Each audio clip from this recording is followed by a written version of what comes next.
তো লিংপং মানুষের এডিট করতেছ লিংপং না হ্যাঁ লিংপং। আচ্ছা নেক্সট কিন্তু আমরা যাইতাছি তানজানিয়া, সিঙ্গাপুর। করে দেবেন দেখুন কত বড় সেফটি রাখ দিলাম আপনারে। সিঙ্গাপুর, তানজানিয়া, লাওস, এখন ভাই আমাকে যে কম্বোডিয়া। পাসপোর্ট ভাই ওই পাসপোর্টে তো সিঙ্গাপুরে সিল দিবার চায় না ভাই। পাসপোর্ট তো ভাই ডুবে গেছে আমাকে পাসপোর্ট। বাংলাদেশের পাসপোর্টের মধ্যে একটা র্যাঙ্কিং, এই পাসপোর্ট দিয়ে আলাদা আলাদা বাদ দিয়ে থাকে কান্ট্রি। মালয়েশিয়া তো আমার ঢুকবার দিতই না। আমি আমার বিশ্বাসটা করবেন না ভাই, আমি আমার ফলোয়ার দেখাইয়া। দাঁড়াও একটা সেকেন্ড লাইনে থাকো, সবাই দেখেন ক্যামেরাটা চালু আছে নি দেখালই, ঠিক আছে?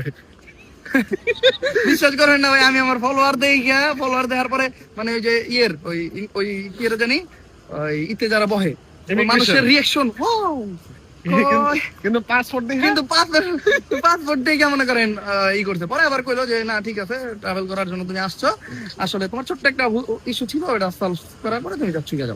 নয়তো ভাই আমারও লিংপং ওই দিনকে অনেকের ব্যাক পাঠাই দিছে ভাই। আমি তো ভাবছিলাম আমার কাছে 100 প্লাস আমি তো আমাদের পিছনে কেএলসিসি। যাই হোক, আমরা মালয়েশিয়াতে আজকে দ্বিতীয় দিন, ঘোরাঘুরি মোটামুটি শেষ।